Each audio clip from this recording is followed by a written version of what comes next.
members. We have quorum. We're electronically in council now with me attending and everybody else virtually. CFO Rook is here and Carla is here as well as recorder. So I will call to order now and I have a motion to adopt the agenda. Thank you. I'll take a second. Thank you.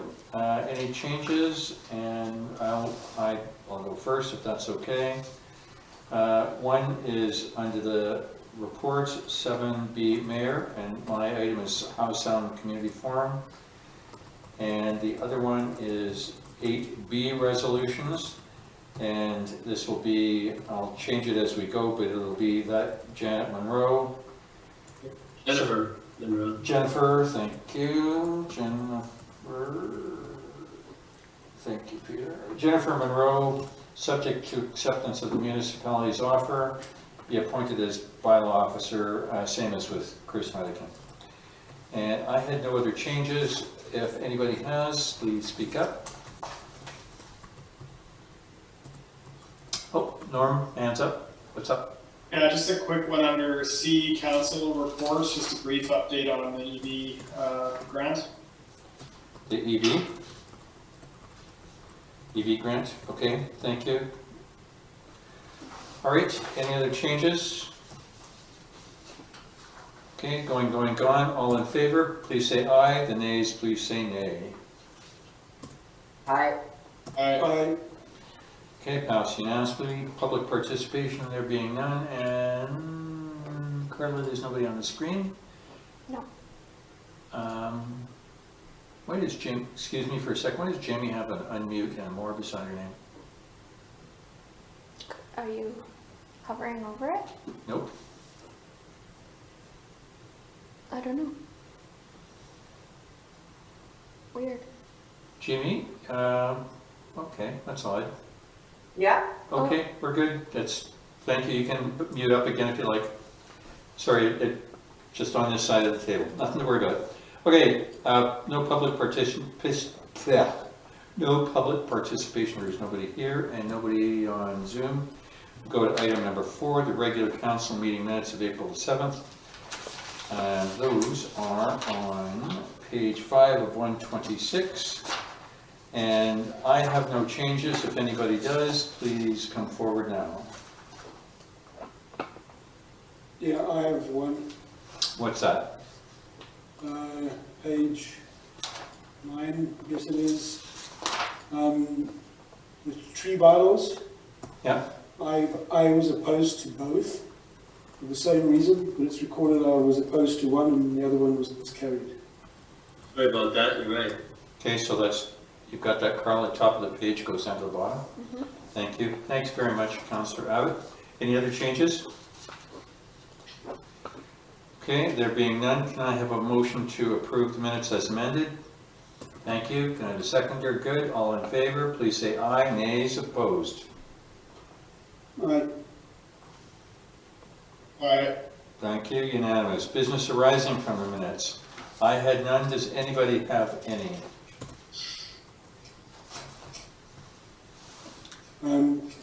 So just give me 1 second. Okay. I did have one. Okay, stop it. Are you going multiple screens back and forth now? No? Okay. Well, one screen. Okay, it works okay. I'm just trying to find my notes, that's all. Okay. It's okay, it'll be fine. I'll go for another time. You got it? We're good? Yeah. Okay. There being no business arising from minutes, we'll move on to unfinished business. And so 104 is me and no change. And 122, 123, 124 we have responded to. Thank you. Public Works Manager. Page. Good. Okay, which brings us to staff reports. And CAO, you are on the verbal update for parking and bylaw enforcement. So, basically, I'm just going off of the update that I provided in the village update on Friday. I'm sure you all saw that. Referenced the big signage that we have at all the exits. the situation in Lower Kelvin Grove, the situation in Lower Lions Bay in terms of beach park being closed and parking lot as well. And Brunswick Beach, again referenced the large signage and the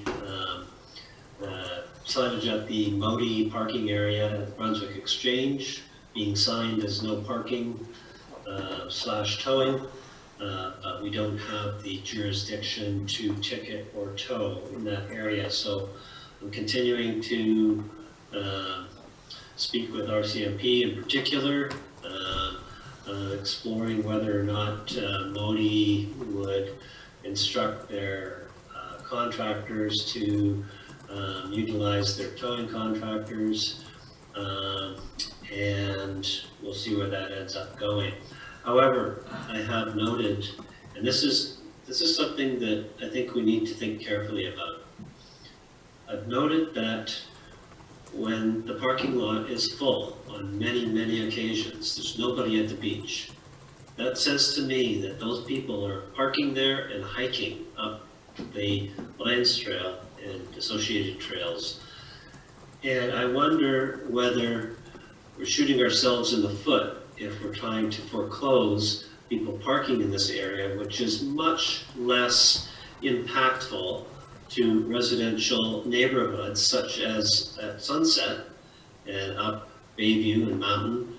If people can't park at Brunswick in areas that are not really impacting residential properties, then where are they going to park? They're going to be going and looking for places up closer to the trailhead, or they're going to be parking at the school, which is becoming a problem in some respects, but not necessarily in terms of just people parking and going for a hike.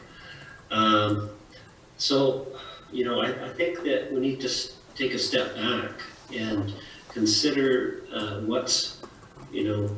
what the pros and cons are, and recognize that there's a potential benefit here that we may be overlooking in terms of enabling people to park in that area and not coming down on them. At this point in time, as I say, it's not impacting the beach and Brunswick neighborhood so much. I think that those people are being impacted more by people driving down to have a look. Because they're out for a drive, they got nothing else to do. There's lots of people out there doing that these days, especially on a nice day. They're exploring, they're looking, oh, we haven't been down here before. So we need to be cognizant of the different kinds of traffic that we're getting and the different kinds of visitors that we're getting at this point in time. And also keeping in mind what traffic looks like in the summertime. I would submit that we're seeing a heck of a lot less traffic right now than we do on a normal day, especially a weekend, in July or August. You know, this is pretty darn quiet. I've been out there a couple of times now doing bylaw enforcement, and the first time on my own, the second time doing a training session with our new bylaw enforcement officer, and it's been very quiet. So I think that we have to, I think that council ought to take into consideration that what we're actually seeing out there compared to what we normally get on a normal summer day, and also being cautious about what we close and the potential inadvertent consequences that may arise as a result. The other areas I alluded to in the village update were the Sunset Drive parking area. And again here, we had wood barriers set up to close the parking lot. Council passed resolution closing parks and parking lots, not streets, that provide access to people's homes and on-street parking. By moving wooden barriers down to the intersection up there at Sunset North, it results in a very bad optic. Namely, visitors come along and see that there's cars parked on the other side of the barrier on the street. When I was out last Friday with the new bylaw officer, I even saw a car parked in the parking lot. The parking lot is closed. I could have ticketed that person. They had a permit on their vehicle, but moving the barriers down to the intersection creates that kind of issue. And I think it's a bad thing to do, and I moved the barriers back up to the edge of the parking lot. There's 4 parking spots on the street for permit parking only. If people don't have a permit, they're gonna get ticketed. But if anyone parks in the parking lot, sorry folks, it's closed, whether you have a permit or not. If you can't have it both ways. You have to be consistent in what you're saying is open and closed or restricted and the basis upon which those restrictions apply. So I think that's important to note. The Ocean View Road Trailhead, there was some indication that cars were parking halfway along the straight stretch below the top of the hill, but those were not visitors. We ended up ticketing 3 resident vehicles for having their vehicles out in the traffic. You have to park sufficiently off the roads so that you're not impeding traffic. We didn't know who those cars belonged to, at the time, but in any event, they ended up getting a warning. But I don't think that far down Ocean View Road is where we're seeing non-visitor traffic. I stand to be corrected, but I know that there's a construction, some construction going on at a house right across the street next to the building inspector, right in that area. And also, we're again having issues with contractors parking below the hairpin turn on Ocean View by 240 and that construction site. So we reminded them that they can park above the hairpin turn on Ocean View Road, and on a busy day, they might start creeping up along that stretch of road, and that's perfectly acceptable because that's a parking area that's intended to be for anyone. You don't have to have a permit there, and that's where we've been trying to get them to park for the last 2 years to avoid the issues below the hairpin. So that's more or less it in terms of parking update. As I noted, I was out with our new building enforcement officer, Chris, and he worked the weekend, and then also had a day on Sunday with our experienced return bylaw officer, Sarb. And so I think we're in a good position. I also interviewed another person who's a Lions Bay resident, and they waiting for them to accept our offer of employment, but they would be more or less in a backup role, and but available in those, hopefully available in those instances where we're short-staffed or have somebody who calls in unable to do their shift. So I think we're in pretty good shape right now, and I'm open for any questions that council may have. Thank you very much, CAO. I'll go last. I have some questions, but I'll just quickly run through the table off the list that I've got. Councillor Bain, any questions? No questions. I don't think we've had them in place long enough to really make too many comments, personally. I like to see how it's going to play out, and if we have a problem, then we'll deal with it. But right now, just adjust as we go. Good, thanks very much. Councillor Abbott?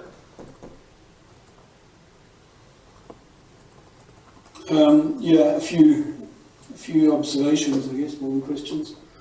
I noticed the bylaw office is starting a little early in the day. I think that's great. It's an improvement. I think they're starting around 10ish. Well, that's when I saw one of them come on duty first.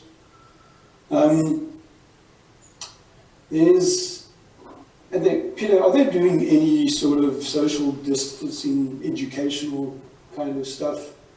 And particularly, this contentious one is a lot of the neighbourhood kids now, and I guess they think, well, none of my friends are sick, we're only playing with each other, so as long as we keep to the neighbourhood, we're fine, we can all just start playing together. I'm not sure that, and while that's fine, so one of them leaves the neighbourhood and goes somewhere else. You know, I feel that educational kind of thing is not an easy conversation, but I wonder if they are doing any of that. I know that on the long weekend, SARB had occasion to speak to a few different people. Some were in the park, some were, I think, just gathering together near vehicles, walking on the street, you know, basically drawing the line at, you know, if you've got 3 or 4 people walking together and they look like they're from the same household, then, you know, that's one situation, versus there was actually a motorcycle gang at one point on, I think it was Sunday, must have been Sunday, Easter Sunday. And police were actually in Lions Bay at the time at Brunswick, but didn't head over to Lions Bay Beach Park until such time as the motorcycle gang had left. But in terms of kids, I haven't heard either of them mention anything about that. In terms of social distancing or physical distancing, you know, all they can do is educate and suggest that people ought to be doing what the health authorities are requesting everybody do. They can't issue a ticket. But these are things that I've talked over with them. They're aware of all the rules. They're aware of the support and guidelines that have been issued by the province for by law enforcement officers, what sort of parameters of their ability to act are, and you know, basically it's, if you have a bad situation that you feel ought to be reported to the public health officer, then that's the way you go, and there's a support line that's been set up for that, for staff to call. Obviously, if it's a gathering of people who are unruly and you're on your own, then the bylaw officer is encouraged to call the RCMP in order to deal with that. And yeah, I'd have to ask whether there's been any interaction with kids or families that have kids out playing in the neighborhoods. Any other Yeah, questions? my question was more related to the softer one. I don't know if young kids want to be more, so I can imagine it's difficult, but I was out walking the other day, a bunch of young kids riding bikes. I thought, well, that's a good way, they can keep separated. Then they stopped and started trading bikes. Can I ride yours? Can I ride yours? I said, you should keep your own bike. Just for a little while, have you heard the messages? And they kind of looked at me, one of them got it, the other one didn't. So, you know, anyway, it's just an education, the more softer stuff with the kids, because they are probably going to be going back to school at some point in limited numbers. They're talking about split classrooms, that kind of stuff. So, you know, just the educational thing. And parents as well, your parents are like their kids playing together. Just suggest they try to keep the social distancing into the game, into the interaction. Councillor Abbott, this sounds like you want to write an article for the next update. Okay, I'll give that some thought. I'm going to be really busy between now and Friday, so probably not the next update, but I'll give it some thought. Sometime soon? I'll try and go quickly through my other thoughts here so I don't hold up too much time. On that Moti thing, Peter, I am not convinced if people park there, they're going for a hike. That's also the shortest access to go to the party that's at Brunswick Pit or at Crystal Falls.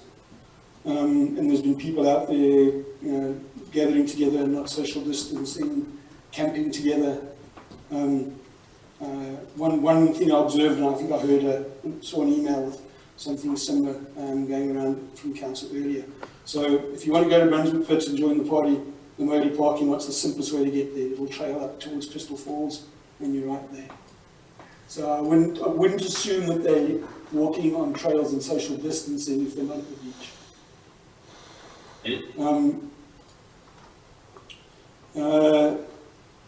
I'm pleased that we've got a local resident train up as a bylaw officer. I think that will be great. And you know, one stage last year we spoke about having some less regular, less scheduled bylaw enforcement, and maybe that's something we could revisit if there was a local person that could go out for a few hours around the noise bylaw or some of the things. And the barriers you said were moved on Sunset. I've got a feeling someone moved them back, because last time I looked they were at the bottom again. Yeah, I moved them back on Friday. Moved them up to the parking lot. Or are you saying they're back down by the intersection? Sure, they were on the weekend. I didn't go out today. I went out there today and the barricades are right back down to the intersection. Okay. So I think you need to, we'd have to contact the residents. I think they've obviously got to go to the next message. But I'll leave that. I think the mayor might have something to say on that. And I think that's my points. I think we stopped the fireworks. That was the other thing I had. It seems like we had success there. I haven't heard them for the last little while. So thanks for doing that. Alrighty, Councillor Cunliffe, Councillor Barmere, are you fine?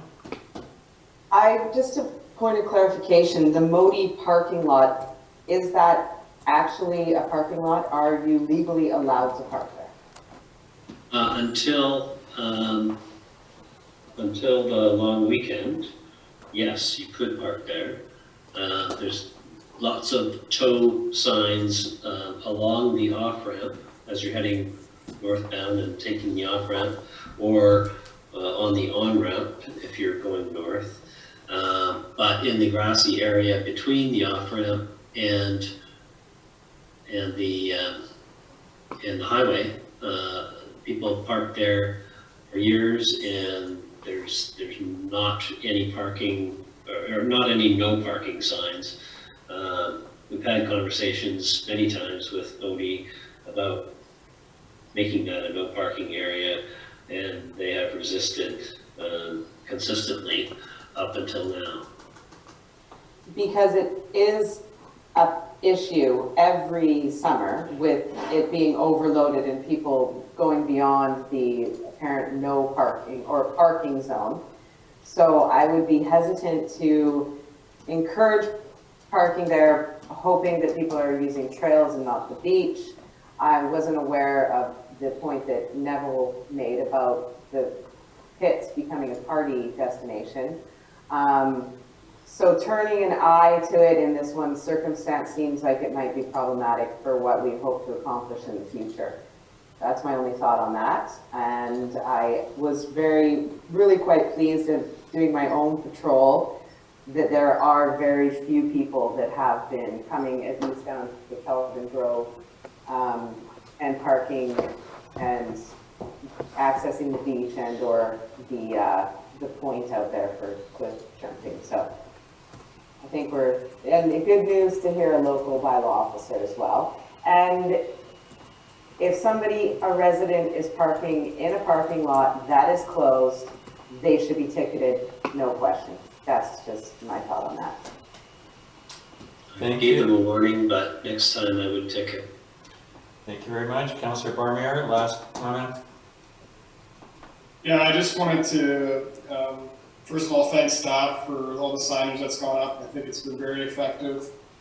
We noticed the difference almost immediately on Ocean View, and been walking the trails most days, pretty much every day, either down to Lansby Avenue or over to Brunswick Beach, and I find in general people are behaving responsibly. People are keeping their distance. There's an air of courtesy on the streets when people are walking. I don't see any I don't know that I've seen any vehicles that have parked inappropriately on the walks that I've been on. All the signage at the trailheads, educating people around COVID and social distancing, I think great, so I appreciate that as well. Overall, I really feel like people are complying and behaving. Thank you very much. I'll close and we'll move on. I'm kind of the same view with CAO that substantially we've had 3 decent weekends. We've moved from kind of big impact of people just being here to very few people being here and more people just driving through the village. I think if I'm really, if I'm not trying to find perfection, I'm saying we're in good shape. But I think this is early days, and I think I don't mind us growing into our ears on this one. As with the CAO, I'm coming to believe that the school and the field are going to become a bigger problem. I think my final comment, and I'll move on after this, is that it's still early days. I worry that people will become more aggressive as the heat cranks up and those beaches look very tempting. And last question for the CAO, can a resident contact the bylaw officer by telephone directly? Yeah, it's on that page that you linked to in your upcoming village update. Is that right? I gotta read what I write more often. Thank you very much. It's right in the middle of the page, like when you link to the bylaw enforcement Okay. page, it's right in the middle of the copy there, along with the email. And Okay, thank you very much. Thank you very much for that great report, and I'll congratulate you now on the pending attraction of Jennifer. Next one, CAO, the interim building permit and inspection policy.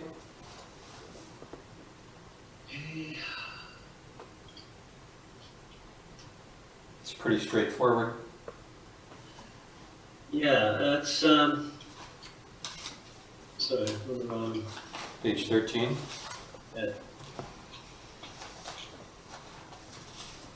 So,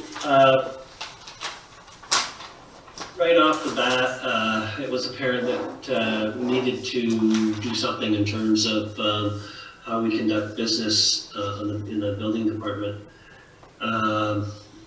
We have, there were processes that would result in contact, and we have employees that would be at risk if we tried to do business as usual. Everything I was reading indicated that other jurisdictions were also looking at it. There was talk with the Municipal Insurance Association about considerations that municipalities needed to keep in mind to protect not only their workers, but to effect proper inspections and to do so in a way that would meet the requirements of the service that had been established. If you couldn't do that, then it's incumbent upon jurisdictions to re-examine the service that they are providing and consider whether or not they need to curtail that service or withdraw it entirely, which has its own set of complications and legal implications. So we just looked at how we could go about doing it in a way that would protect our staff, as well as encourage the construction industry, those building in our community, to be sure that they were following all the required practices and practicing social distancing on their sites, and safety measures that are required by WorkSafe BC. And so all of that was pulled together, and over a period of time, the policy that you see before you was laid out, and so it's had review by both MIA and legal counsel as well as staff. And we think it's going to provide us with a roadmap going forward. Might need a few tweaks here and there, but those will be more or less procedural, I anticipate. The policy itself, this is I should say off the top that this is a lot more detailed and procedural than I would like a policy to be for council's adoption. Such policies for council adoption should be a little higher in terms of policy. This has got a lot of procedure in it, but it really couldn't be separated. And legal counsel recommended that we bring it to council for adoption. When you have issues that you're attempting to deal with that have legal implications, it's always best to have a policy that's adopted by council. Council has the ability to make those kinds of policy decisions that are generally not assailable in a court of law, so it protects the municipality in that respect, as opposed to the operational aspects of implementing a policy decision of council, for which the municipality can be held responsible. So, all in all, having this as a council policy for adoption is going to help protect the municipality, its staff, and hopefully all those who are building structures in our community. Good. Thank you very much for that report. This is pretty straightforward. I'll put forward the motion. Can I have a seconder? We'll go right to discussion. Thank you. Councillor Bain for the second, and we're now in the discussion phase.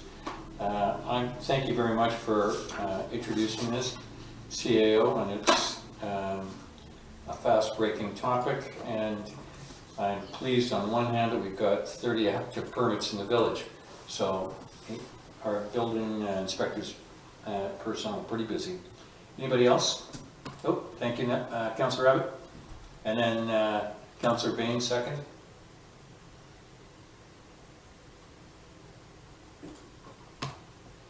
So I clicked the wrong button. Yeah, a few things. I would like to think this might be the time to consider something a little more forward-thinking. So in our company, with everyone working from home, we've gone to a dry sealing process, electronic sealing process for wet seals. It's a company called Notarius, and they use a software called Consigno.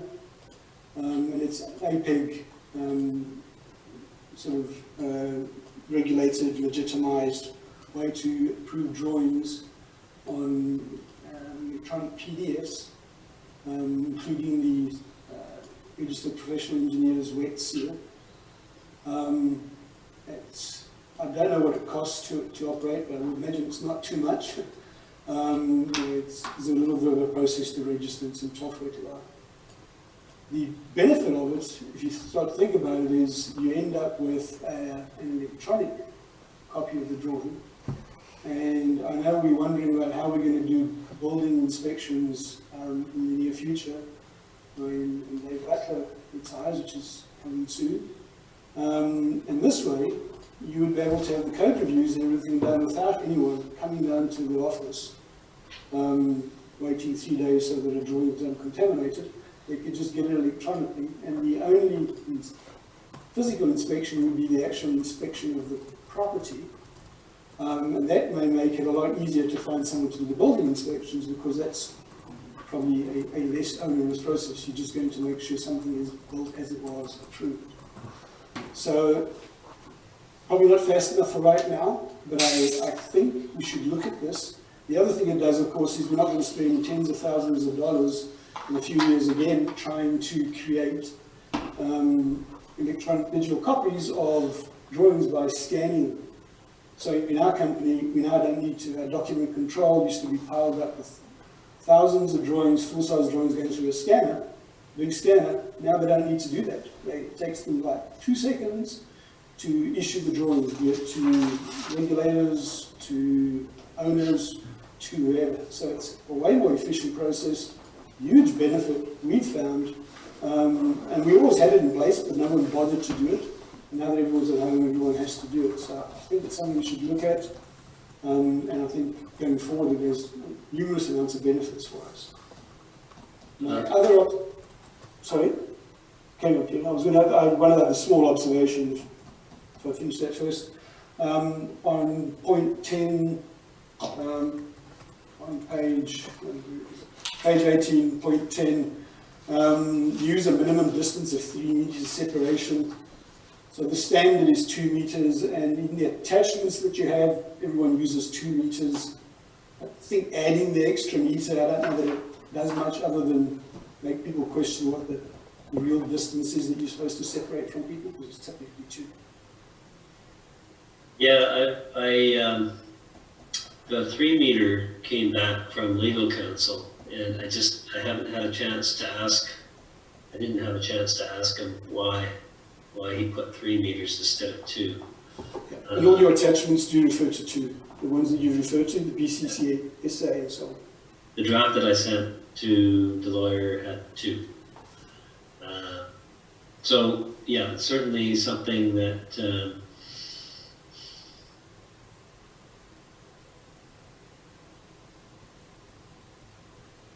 yeah, I could see changing it back to 2, because it is minimum, and the building inspector himself can be instructed to try and maintain a much greater distance at all times whenever possible, but just it can't be less than 2.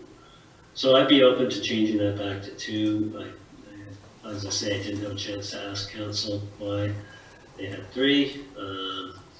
I think that perhaps on a larger building site that might be feasible, but single-family home construction could be challenging, I think, at times.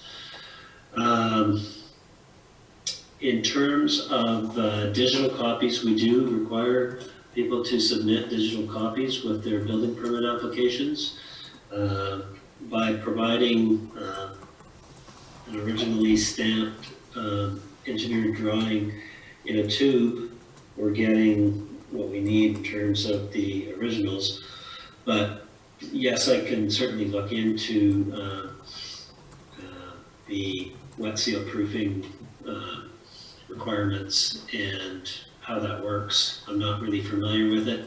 I did come across another jurisdiction's building department website the other day when I was reviewing a few things, and saw that they noted they do not have the capacity to do wet seal proofing, so it wasn't something that they did. But I don't know enough about it, so certainly I can look into that. All right, on this one, we'll leave the digital piece for you to amend at a later time, Peter, after investigation. And Councillor Abbott, I'll presume that you're in agreement that the 2 meters is fine, so when the time comes, will you make that motion? Sure. Thank you. Councillor Bain, you're next. Yeah, I had a question for clarity. It has to do with the number 4. Our building permit application requires a referral to the Board of Variance. In the first section, I'm curious about it. I wrote down a couple of notes here. It says that it appears that the applicant or their agent can appear before the board by electronic means to make oral submissions in support of their application, which is fine. It also appears that those who may be affected by the variance that is applied for can only make submissions in writing. It does not appear that the members of the board have an opportunity to interact with the interested parties in regards to the written submissions to seek clarification or otherwise. Also, it doesn't seem to be any guidance given to interested parties as to the length or focus of their submissions. Now, I'm getting a bit too much into the weeds, but with the interest of hearing everybody out, I'm wondering why the interested, like neighbors, for example, wouldn't be able to speak in person where the applicant can. And so the Board of Variance would be missing out on that interaction. Thank you very much, Councillor Bain. For the purposes of speeding us along, would you be fine if the CAO investigated this at another time in the future and bring it forward with the digital piece that we talked about earlier? Can I make a comment there?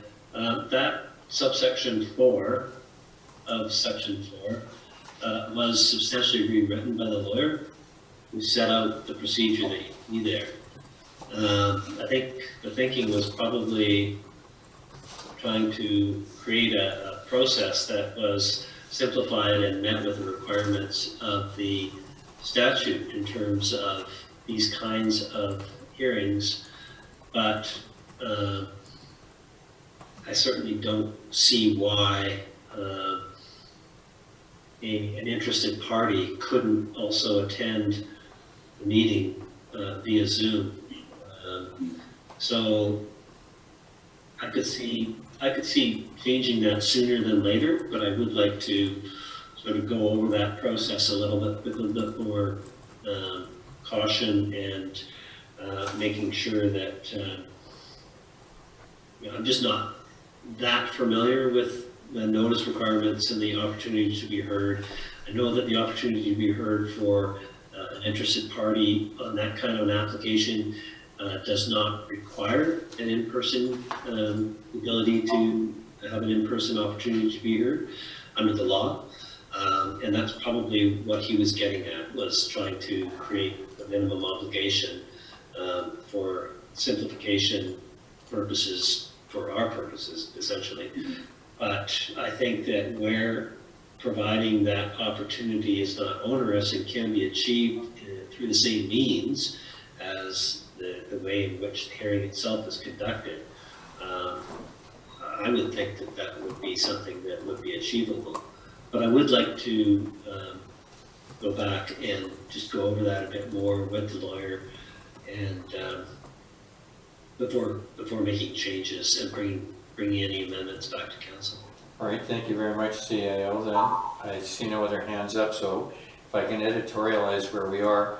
So the takeaways for the CAO are the digital aspect at a later date, and also this last one, the subsection 4 with respect to the Board of Variance and attendance opportunities. So that's a takeaway for the CAO for later. So if I thought I got it right, so the recommendation is, and I will put it forward, and Councillor Abbott, if you'll second, that would be appreciated, so that COVID-19 interim building report and inspection policy 20.02 be adopted, subject to the appropriate section, as previously discussed, amended to show 2 meters of distance. Section 10. Section 10, thank you. I'll second that. Thank you very much. Going to go right to calling the motion. All in favor? Ayes? Nays? Aye. Thank you. Moving on. Thank you very much, everybody. Thank you very much, CEO, for the legislation, which I frequently call him counselor, but he hasn't reached that esteemed rank. He is the Public Works Manager. Public Works Manager Jaffer, sitting there ever so quietly. I don't hear any pug sounds either. Not yet, hopefully. Essentially, we've been receiving anecdotal information about speed and traffic volume on our roads in Lions Bay. And not just now, we have historically received complaints. We don't have a baseline from which to compare it to. So we have no way to verify if it's, for example, the recent ones, if it's because of COVID, or is it because people are working at home and they can see what happens normally during the day and perceive it to be high, or is it because the weather's improved? We're not sure, we're just guessing. What we need is, we need data to compare to. We need to know what our normal traffic volumes and speeds are. And the only way to do that is to put up some sort of data gathering tool that will track speeds and volumes. Just as an example, in 2018, we received a complaint from a number of residents on Mountain Drive complaining about the speeds that vehicles were reaching on Mountain Drive. I think one resident called it a raceway. We borrowed a traffic logger from Bowen Island, put it up for a 2-week period in 2 different locations, and the data showed that the speed in the 85th percentile, so 85% of the drivers were driving below 45 kilometers per hour. So it disproved that complaint. Basically, what I'm advocating for is the purchase of a radar sign. It flashes when you go over the speed limit, but it also provides robust data tracking. It'll track the number of cars, it'll track the speed, it can differentiate between one lane or another lane, so we can know which lane they're traveling in, which direction they're traveling in. And I guess the biggest point to that is that traffic calming is quite expensive. When you're talking about bulb outs or road realignments, the cost is significant, and it just makes sense to have the data before we make those types of decisions. The other thing that I guess is a good takeaway from the report is that traffic calming isn't always the panacea, and it often turns out the residents, after a while of living through the traffic calming, have second thoughts and want them removed. And I've experienced that firsthand in West Van, where we installed speed bumps on Piccadilly South because our data showed the traffics were going too fast. 2 years after we installed them, we were taking them out because the residents were fed up with them. So I'll just leave it at that. Thank you very much. So we'll go right to the discussion the old-fashioned way. That council authorize staff to purchase a radar speed display board at a cost not to exceed $6,000, and that council direct the CFO to identify funds for this project. I'll put that motion forward. Can I have a second before we go to discussion? Thank you, Mr. Councillor Bain. So we're at discussion. If you don't mind, I'll lead on this one. Describing the digital sign, are we talking like this 2-foot by 2-foot thing that's about 6 feet off the ground? Yeah, you see them in many communities. They're just basically a radar sign that flashes your speed as you're driving by. With a little happy face on it if you're a good boy, and not so good if it's not so good. Correct. Okay. It was one of my suggestions over the summer, wasn't it, CFO? Well, that didn't pass the budget either. Okay, good. Thank you very much. And okay, so this would have no application out on the highway or anything like that. No, it would not. It's too small. Okay, and so we could, for what amounts to be net $3,000, we can have this in our inventory forever and ever and ever to confirm claims that might come from time to time? Yeah, and it will help us to determine what the actual volumes are on our roads. Mm-hmm. Fair enough. Thank you. I have no further questions. And anybody else? I would like to say that I'm totally in favor of this, but are we not able to put it out on the highway, just if it was, say, gathering dust? It's pretty small, Jamie. It's not this one that we borrowed from, the size of the one we borrowed from Bowen? No, it's the size of your computer. No, it can be used on the highway. However, we don't have the jurisdiction to put them up. Okay. Can we ask for it? So there are programs that the RCMP run in terms of those kinds of traffic calming initiatives in different communities. However, the biggest concern would be safety. So generally speaking, they need to be done in conjunction with the RCMP. Sometimes they're done with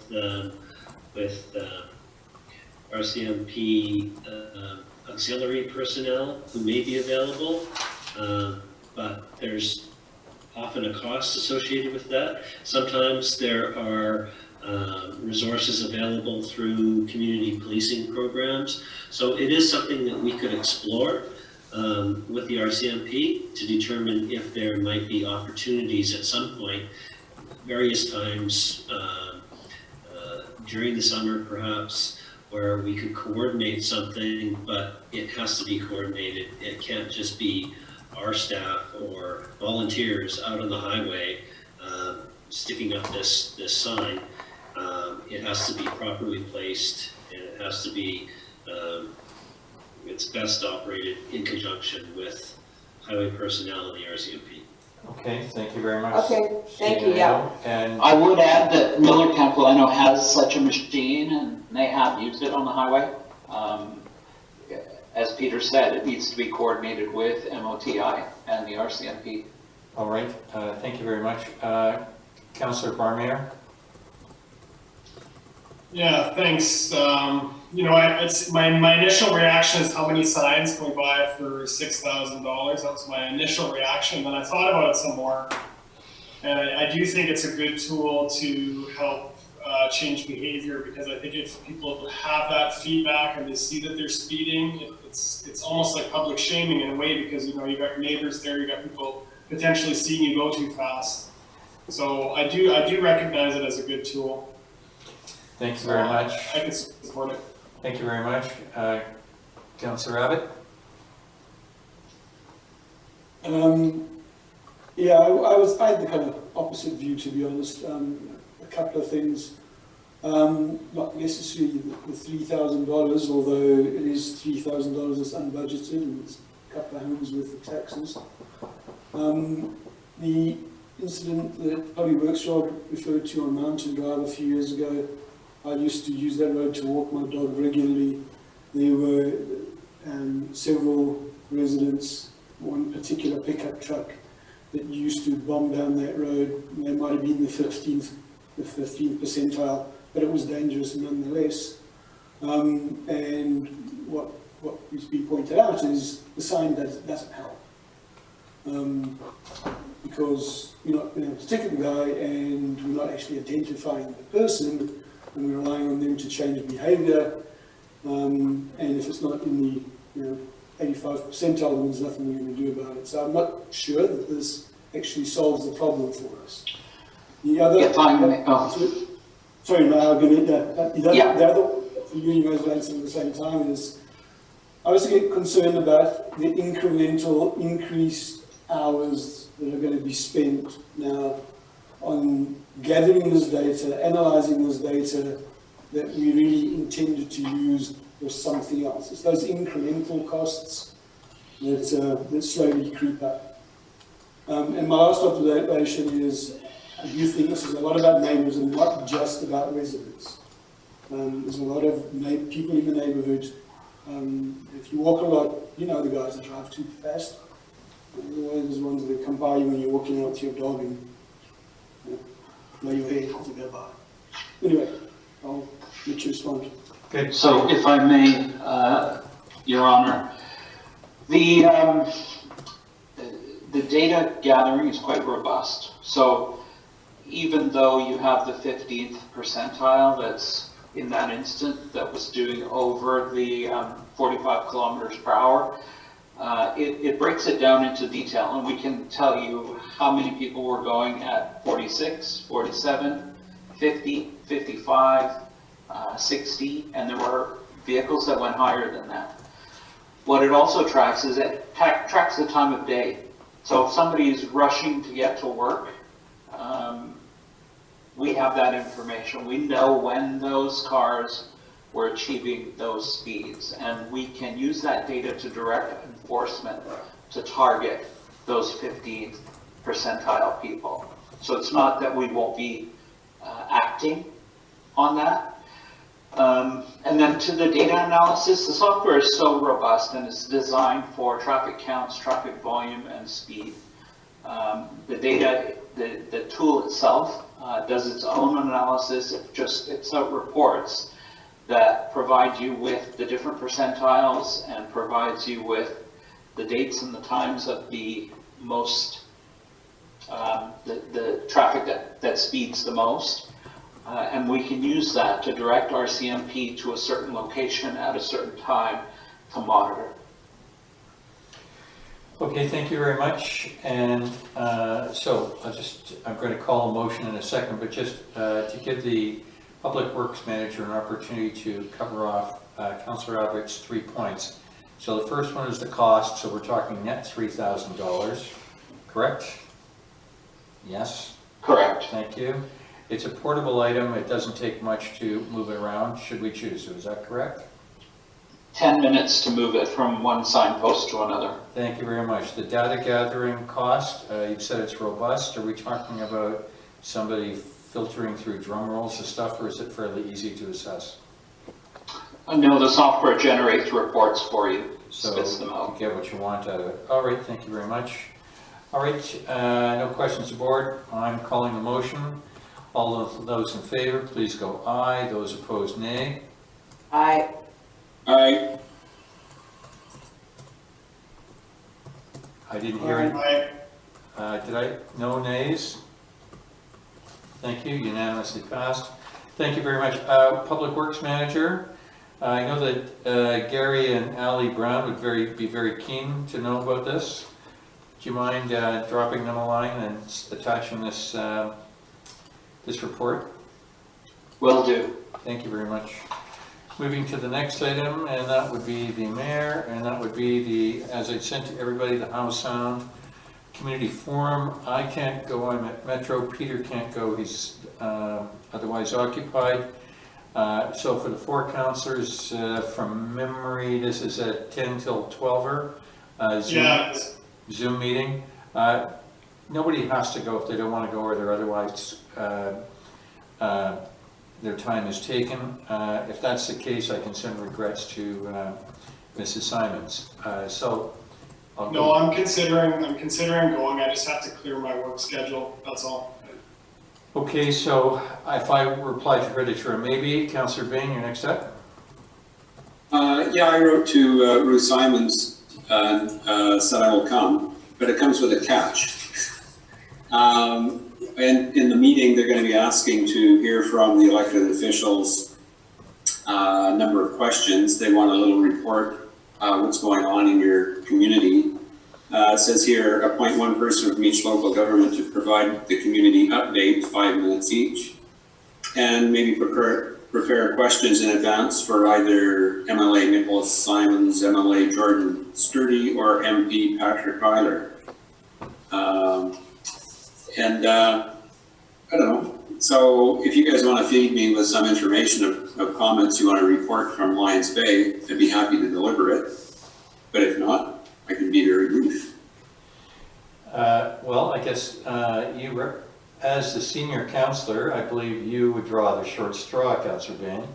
So if, welcome to leadership, there you go. So if Councillor Barmayer goes, I would ask that Councillor Bain speak on her behalf, or the 2 of you coordinate what you want to do. I think that both of you are savvy enough on your feet to respond that keeps us in a strong light in the community. Can I just jump in here? This is, I am considering going depending on my work situation. I have been at the last 3. And Fred, that would be great if you could speak on behalf of Lions Bay. It is very brief, to the point they would prefer you to be brief. Some of the other communities in the Sound tend to drag this on for a little bit too long, and considering we're not meeting in person, they would probably really prefer a short summary. And so if you are going to attend, that would be great, and I'm going to do my best to as well. Then why don't I give you an extra bit of authority, Councillor Bain, to advise Ruth that you might have two additional councillors as well, and we'll leave it with you. And if one of you could report back in our next meeting how it went, that'd be great. Thank you. Next one up, that's it for me. That's fine for me. The next piece was on the council, and Councillor Barmayer, you had your EV units. Yeah, just a quick update on activity there. So the grant that's appropriate is open. Pam asked me to write a short 1,000-character application to receive an application. I did that, we submitted it, and it was turned around all in one day. So we have an application sitting to be filed. So I've offered to start that process of filling out the application with technical information. And so that's where we're at. We're hoping to get this thing submitted ASAP. So if I may, just on the, thank you, thumbs up. So in terms of doing as much as we can do, you're on the leading, bleeding edge. Sorry, Yes. Ron, I didn't hear you, cut out. Sorry, so as far as we can go on this issue, you are on the leading, bleeding edge. We can't do any more, and we are at the front. Thank you. Thank you. Thank you for that report. No committees, no emergency services. The next piece up is item 8, resolutions. And I'll just grab a mouthful of water and I'll read them both. Okay. Actually, we'll do them one at a time. That Chris Hedican be appointed as a bylaw enforcement officer with powers, privileges. Privileges? What a cool job. Privileges, responsibility, duties, and functions as specified in Schedule B2 Bylaw Enforcement Officer Bylaw number 506, 2016, as amended. I'll put forward that motion. Can I have a seconder? Second. Thank you. I will, any discussion on this? I've met Chris. He's a fine person, and he's at his training, and I saw him out with our senior bylaw officer on the weekend as well. I met him as well, and he's a very, very personable guy. And I thought so, and when I picked up my binder, I saw a stack of tickets the other day, so I'm very happy. All right, I'll call a motion. All in favor, please aye. Opposed, nay. Aye. Aye. Aye. Good, the ayes have it, and we are unanimous.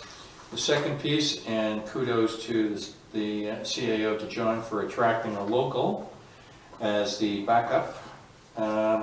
So that Jennifer Monroe, subject to acceptance of the municipality's offer, be appointed as a bylaw enforcement officer with the powers, privileges, responsibilities, duties, and functions as specified in Schedule B to Bylaw Enforcement Officer Bylaw number 506, 2016, as amended.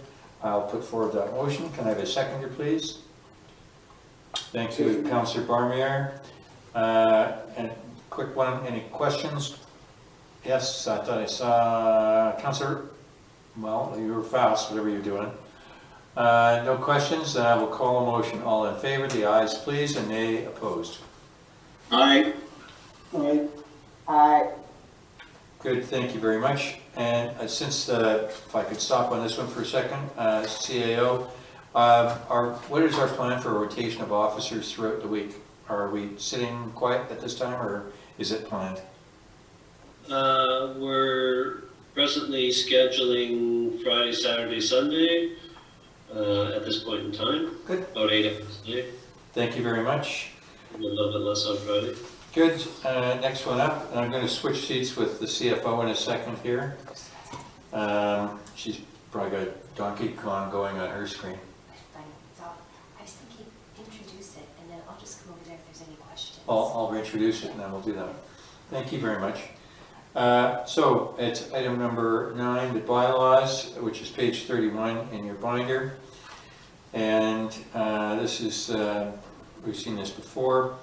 And the recommendation is that the 2020 to 2024 5-year financial plan bylaw number 574 2020 be read a third time. Just as history, we have done our final budget discussions on March the 26th with no changes. We've read the budget twice on April the 7th, and here we are. I'll put forward the motion, and I'll ask for a second, and then we'll go to discussion. Can I have a second, please? Second. Thank you. Any discussion? And if so, I'll switch seats with the CFO. Great to see you first. Yeah, I have one question. The CFO probably doesn't need to move for it, to be honest. It's pretty simple. on page 36 of 126, there's a table there, table 2, and it's got residential utilities, business and recreation. The brackets behind it has a number. What does the number 1 mean behind residential? Oh, that's just the, Just a second, Councillor. It's just the property class, oh, thanks. class 1, class 2, class 6, class 8. Yeah, it's, all municipalities have the same classes, so they're the only 4 classes that are applicable to us. So residential is always class 1, utilities are always class 2, and we're actually required to report that way. Okay, thank you. Thank you. And actually, just as I was walking and stretching my back, in terms of, this is unrelated to this, other than I'm thinking of the province's thing about delay of commercial, or the reduction of commercial property tax. There's no reduction, they just, their penalty will be October 1st, so we only have a couple of people impacted by I that. thought they were doing 25% reduction On for the certain school classes. tax, on the school tax. Oh, okay, sorry, thank you. Got confused with the details. Okay, any more questions on this for the CFO? All right, then, and I will, just so we're sure what we're doing, so we're going to be concluding the 3rd reading, the 4th one will be the first meeting in May. So I'll call a motion, all in favor, the ayes please, and any nays for opposed. Aye. Aye. Good. All in favor, thank you very much, that's unanimous. The next one is on page 37 of 126, and this is tax rates and bylaw number 578, 578/2020. And the recommendation of the tax rates bylaw number 578/2020 be read a first, second, and third time. And CFO, there's nothing fancy in this? No, just closed from the budget. Okay, it's for the budget. So I'll put forward that motion. May I have a seconder, please? Thank you, Councillor Abbott. We'll be quick on this one. Any discussion? Yeah, I have a question. On Schedule A, rates and taxes, it says dollars of tax per thousand taxable value. And for utilities, it says 40,000. 40. 40. That number seems, I'm not understanding. I think I understand, 1.7 per thousand as your property value. It gives you what I'd expect the taxes to be. But what does $40,000 per thousand mean on utilities? What is that? It's $40 per thousand. 40.0. 40.0. Should wear my glasses more often. You gotta scratch it off once in a while, Councillor Abbott. Okay. So it's $40 per thousand. So what's the utility valued at then, I guess? I don't have that handy. Just a second. Okay, do you want me to? Take a seat in the chair so you can be seen. Thank you. Yeah, I guess I should. Yeah, I don't have those assessed values with me. We don't have a lot of utilities, but that was actually council direction. That's the maximum you can charge for utilities, and most municipalities charge the 40. So that's where the 40 comes from. But in terms of, I don't have the assessed values in front of me in terms of the properties. We don't have a lot of utilities here. Okay, all right, that's fine. But just So I'm good at that. very small pieces of property owned by TELUS and Shaw and such, right? Yeah, that's correct. Yes. Okay. Okay. Thank you All very right, much. thank you. Thank you very much, CFO. Okay, no further questions. I'm going to call a motion. I'm calling the motion now. All those in favor, aye. Those opposed, nay. Please speak. Aye. Aye. Yeah, okay, the ayes are unanimous. So then that will be, the next one will be on page 41. And this will be the utility discount amendment. bylaw, and before I read the motion, the CAO, can you give us a quick background on this? Normally, utilities are due and payable, and still are due and payable, December 31st of every year.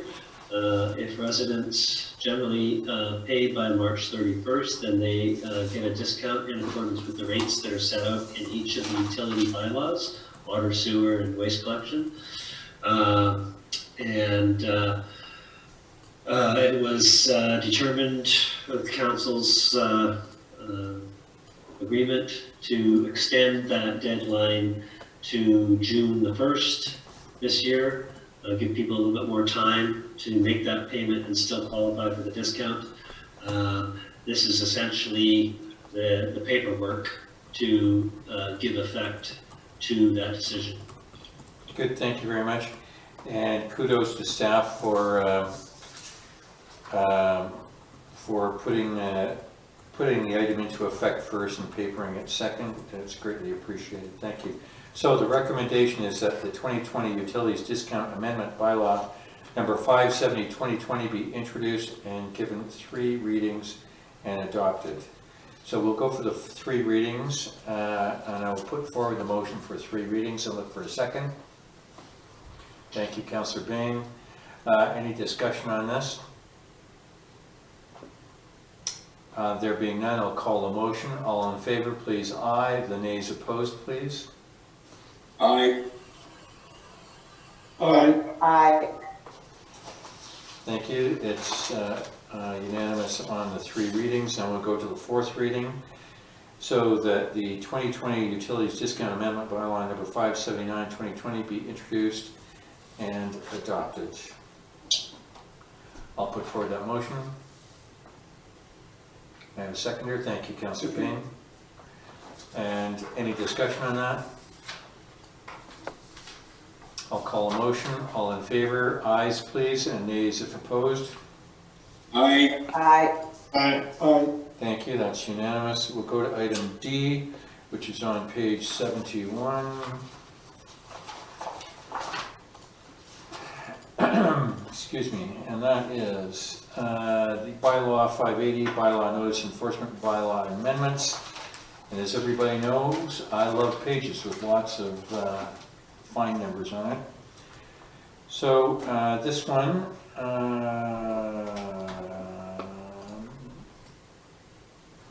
I think the key information is pretty straightforward on this.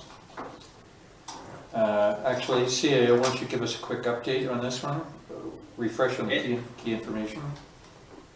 Yeah, it was actually as a result of our public works employees writing some tickets for those cars parked on Ocean View that I determined that I was trying to figure out why they had utilized the wrong section in writing the tickets. And in looking that information up, I found out why, and that was because there had been an amendment a year or so ago, maybe a little bit longer, to bylaw 413, the traffic bylaw, and that had actually deleted one of the common grounds for writing tickets under section 10, and the change was not picked up in the bylaw notice enforcement bylaw where all the penalties reside. So they were off by 1, and that's why the public works tickets were written with the wrong section reference. So recognizing that, I knew that we needed to make an amendment to fix that. And then I started going through it and noticed a few other things that were incorrect or were typographical errors or penalties that didn't make sense, whereby the late payment penalty was the same as the early payment penalty and things of that nature. So they were lingering things that needed to be cleaned up, and hopefully I've caught all of them and we won't have to do this again for a while. Good, thank you very, very much. Per the recommendation that bylaw notice enforcement bylaw number 385, 2006 amendment bylaw number 580/2020 be introduced and read 3 times. I'll put forward that motion. Can I have a seconder, please? Thank you, Councillor Bain. And is there any discussion? There being none, I'll call a motion. All those in favor, please respond with aye. Those opposed, nay. Aye. Aye. One more. Aye. Thank you very much. We are unanimous on the ayes. We will go for the final reading on this, that the bylaw notice enforcement bylaw number 385, 2006, amendment bylaw number 580, 2020, be introduced and adopted. I'll put forward that motion. Can I have a seconder, please? Thank you, Councillor Barmeyer. Any discussion? There being none, I'm calling the motion. All those in favor, please respond with an aye. Those opposed, nay. Aye. Aye. Thank you very much. The ayes have it, and it is unanimous. And we are moving on to the last piece, which is item E, and that's on page 105 of your binders.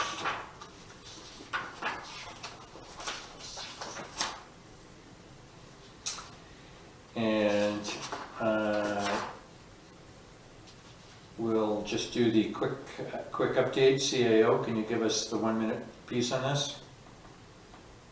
So, in a nutshell, we looked at, along with other municipalities around the region, what options might exist in respect to property taxes this year. Some were talking about potential for delaying the due date. Some others were talking about changing the penalties. Delaying the due date really came down to relying upon the province to provide some backstopping and some changes that would help support municipalities because we have payments that we have to make to all of the other taxing authorities, the province itself for school tax, Metro Vancouver, TransLink, BC Assessment, I think there's maybe 1 or 2 others. Those payments we generally have to pay by the end of July, early August. And so they would have to also be moved in order for us not to have a cash flow issue. Larger municipalities were nonetheless looking at it because they've got big reserves, but didn't like the idea. Everyone was pushing the province to do something to bridge the gap. What they came out with eventually was simply providing a delay in when the school tax would be due to the province, which helps for those who are facing large potential defaults on property tax or have large business tax components. For ourselves, it didn't really make sense. And along with several other municipalities, we took a close look at doing something with the penalty provisions, and in so doing, agreed with the City of Langley, amongst others, that implementing a 2% followed by an 8% in September in terms of penalties would be a means of providing a gentle incentive for people to pay their property taxes on time, but not penalize them too harshly if they needed some extra time, i.e. to September 1st, in order to get that together. So that was the recommendation that we came up with, and then when we looked at our old bylaw 67, we found that it being pre-charter was not in compliance with the statutory requirements of the charter. That was a bylaw that basically moved our due date from July 2nd to July 14th.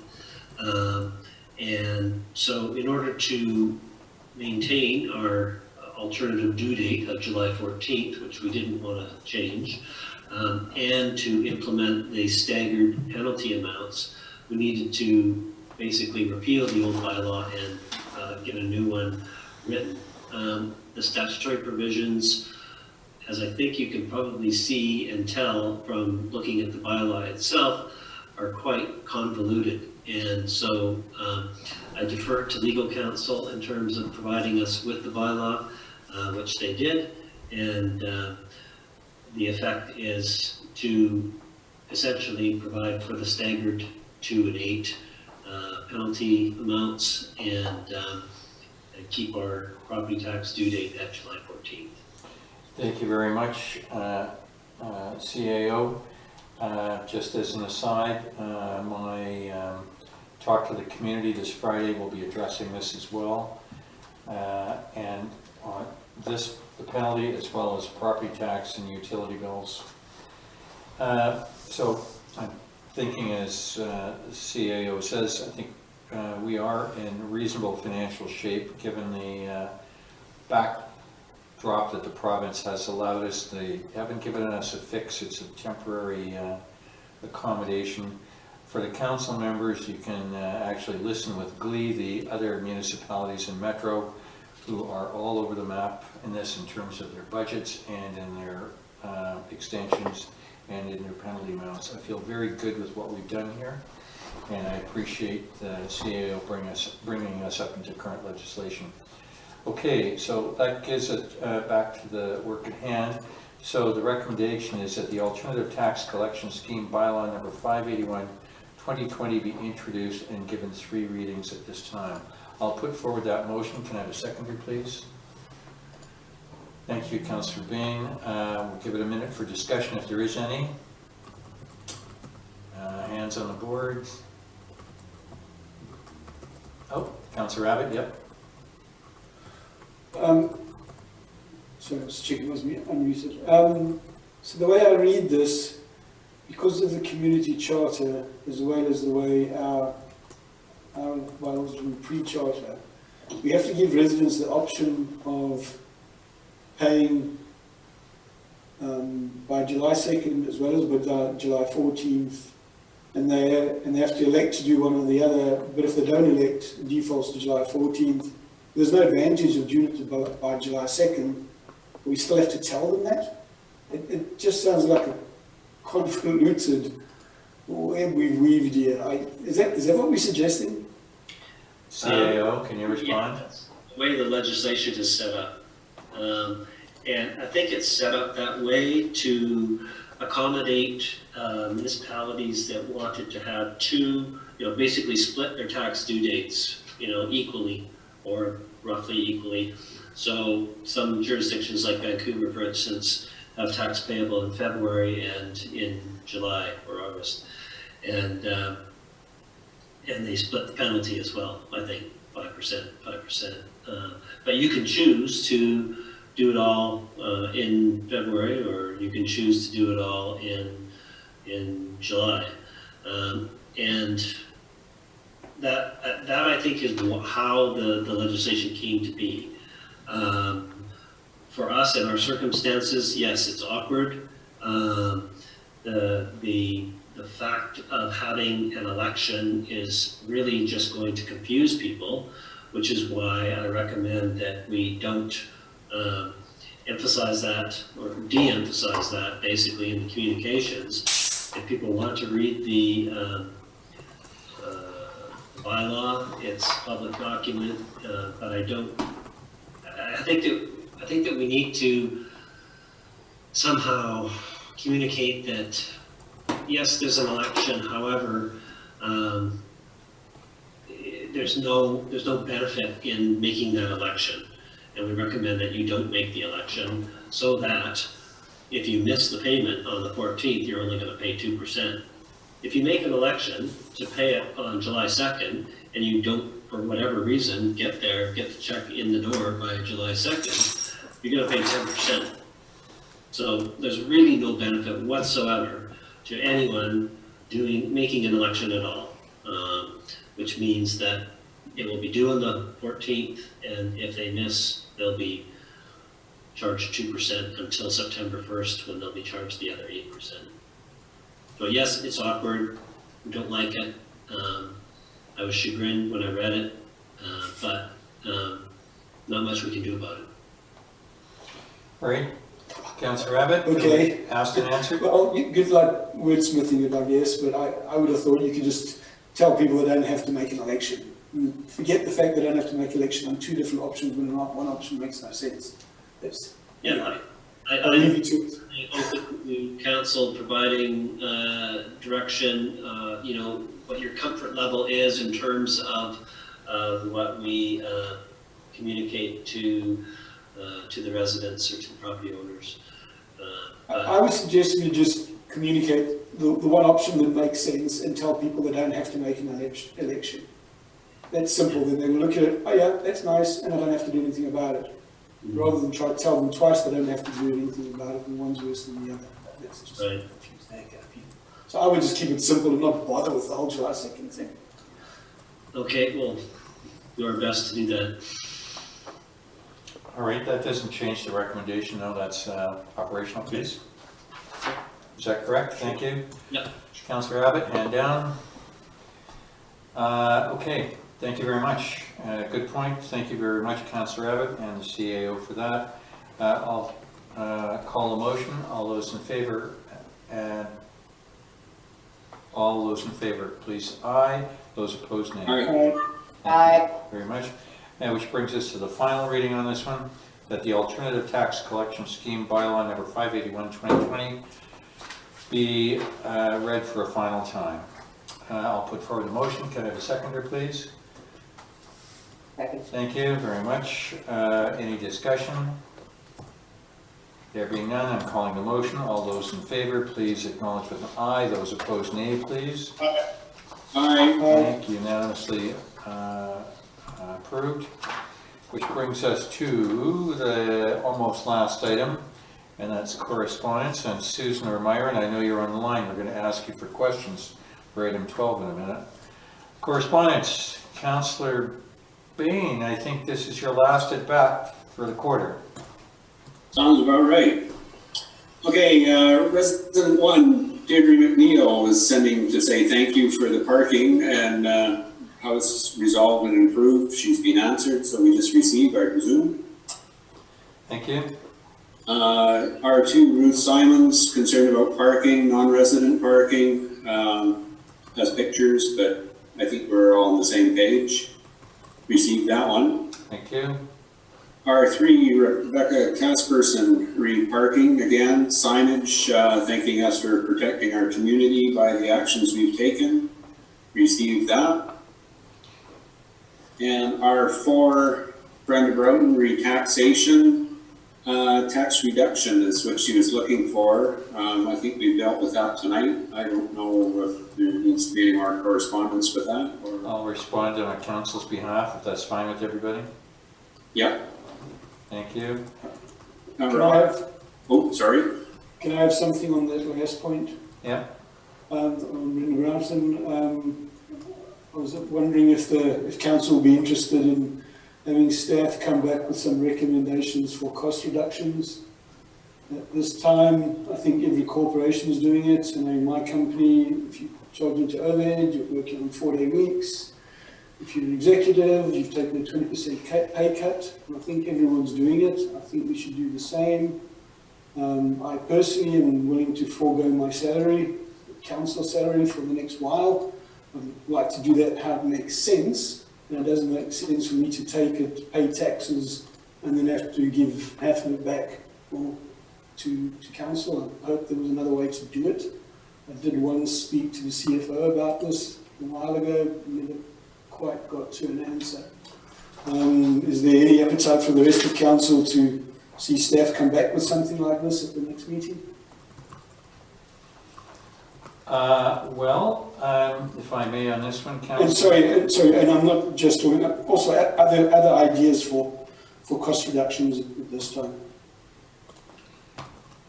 Here would be my suggestion on this, that I don't think the correspondence section to former Mayor Broughton is the way to open this door. I think if you want to pursue it,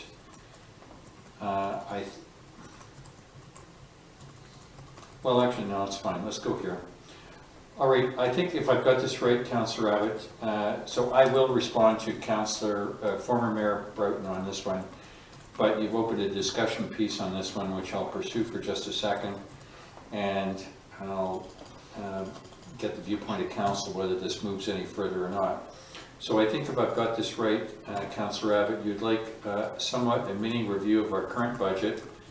You're looking for suggested cuts from staff, and your suggestion is that I believe it was the elected officials forgive compensation.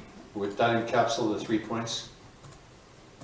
I'm looking for, the first point, I'm looking for means from staff where we can reduce costs.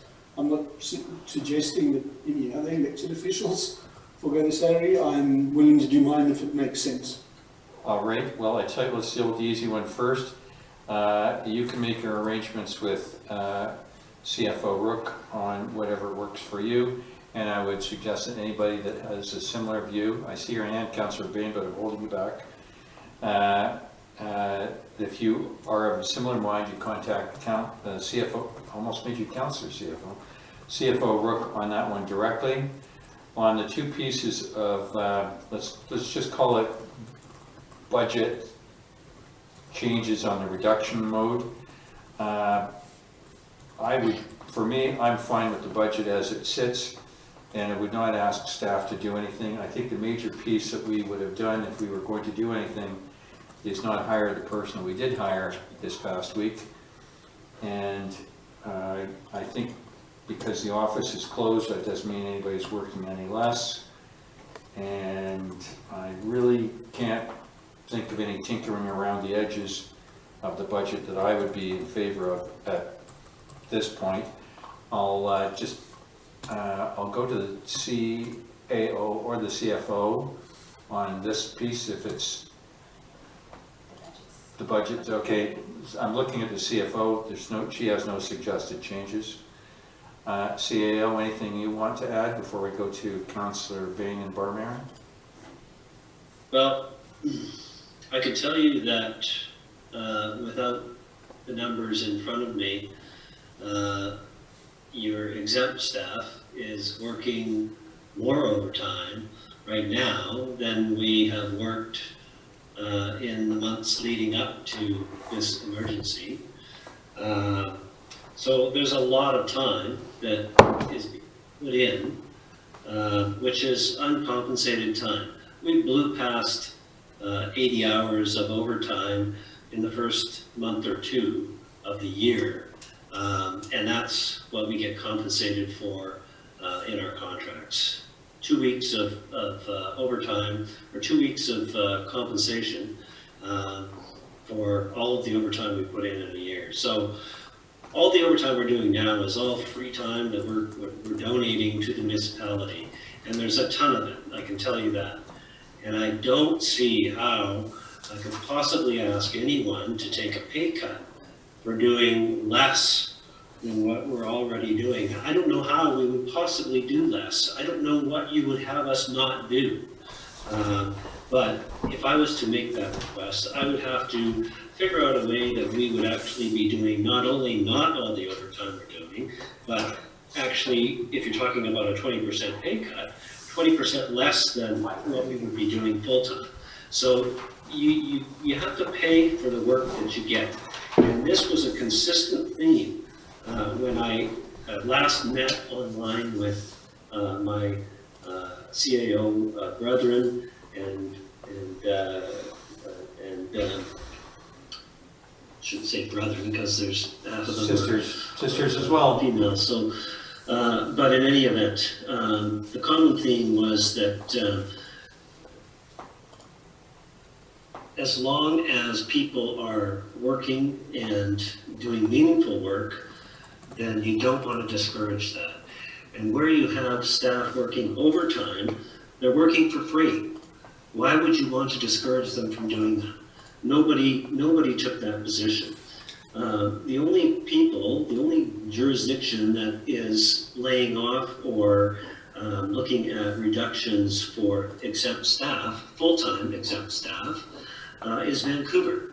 And Vancouver is doing that because they have a $40 million deficit, best case scenario, that they have to make up somehow. And so they are doing a deep dive, basically just doing as deep a dive as they could possibly do in hopes that they can recover quickly and that the pain will be short-lived, as opposed to doing a shallow dive and having it drag out for a long period of time. So those are the options as they saw. All right, CAO, I think we've got the message. Thank you. Okay. Thank you very much. So just to quickly recap, because I want to go to the other councillors. So I think CAO's expressed where the exempt staff are, the balance of our employees are union, and there we go. And I've got two on the board, which is Councillor Bain, you were up first. Are you down now? No. Well, first of all, I think a lot of these reductions are mostly, or clawbacks, if you want to call them, are mostly symbolic. And I'm not really a big fan of symbolic actions. If I really thought it would make a difference, it would be a different story, but I don't think it would. If all council, for example, gave up our bit, it's just a spit in the ocean compared to what it costs to run this place. And I recognize everybody's pulling their weight, and more so than not.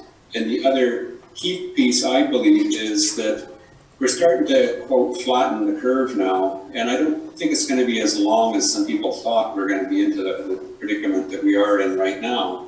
And I would rather have them be firing on all cylinders when we come out of this, so that we're ready to respond to whatever comes at us. I think if we can afford to pay everything, we should keep on doing it and forget about the symbolism. Thank you very much. Councillor Bain, your hand down. Councillor Barmere, you're next up, and then Councillor Cunliffe. Yeah, I just wanted to make a comment. I was gonna say something earlier when we got through all the bylaw amendments that staff have been working through and the signage that they've been putting up and the bylaw enforcement exercises that have been going on. If anything, I wanted to recognize just how much effort obviously is going into this over the last several weeks, and it's a large distraction from day-to-day business. And we have to appreciate that and recognize that work and that time that this is pushing on our staff. I was going to suggest that if anything, we need to provide some grace on schedule slippage for other expectations, because it's obvious that we've been distracted. So it'd be nice to acknowledge that there's a lot of pressure on staff to deliver on things. There you go. Thank you very much. So that's really my comment. The idea of a reduction in people's pay that's very personal, so I'm not sure if we can talk about that. Okay, thank you very much, Councillor Barmere. Councillor Cunliffe, you're closing the horn.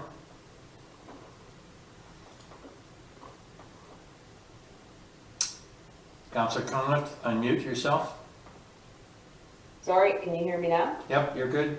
Yeah, I wanted to thank staff for all the extra time that they've been putting in, and it's just an incongruency to compare a corporation. I work for a publicly traded company.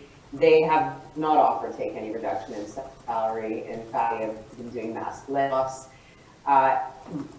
Where other corporations have made efforts to reduce management salaries, in our scenario here, we're working at a bare minimum as it is. So I think it stays pro quo, and again, just much appreciation to staff time for every extra effort. Thank you very much, Councillor Cunliffe. I think on this one, Councillor Abbott, I think the sense is that we'd like to retain the status quo and not review the items again. Okay, I'm good with that. We seem to all focus on this. I was suggesting people take a pay cut. I was thinking of whatever other brainstorming ideas we came up with, the other stuff we could put off. But keep the budget and leave things the way they were. I wasn't suggesting that people weren't working hard or that they needed to take a pay cut. Very good, thank you very much. And Councillor Abbott, hand down, thank you. All right, and the last two, I will close off giving the Councillor Bain a gift for the summer. Gary Brown, I believe that that's been responded to, and the Public Works Manager is going to double up on the good work he did on the calming. And for Mr. Cave on the fireworks, I phoned him on Saturday and was using him as my eyes and ears on the ground. There was more than one fireworks display going on, and the bylaw officers are trying to track them as best they can. I think they stopped tonight. I didn't hear any. Anybody hear any? I did not hear the loud firecracker go off tonight. Okay. Well, maybe we'll. Yeah, I haven't heard it for a couple of nights. I've heard it for a couple nights, and it's a moving thing. So, all right, let's leave that at that. And I believe that takes us to the end of correspondence, and thank you, Councillor Bain, for your service over the quarter. And of course, that means that Councillor Bain has done that, means it's Councillor Barmayer who's next up for the next 3 months on correspondence. So we thank you, and we look forward to your wit and cynicism at the same time as you go through the correspondence. Any new business? I believe there is none. Oh, thank you. And which brings us to either Susan or Myron, who are on the Zoom as the public. Do you have any questions or comments? And if you do, please unmute.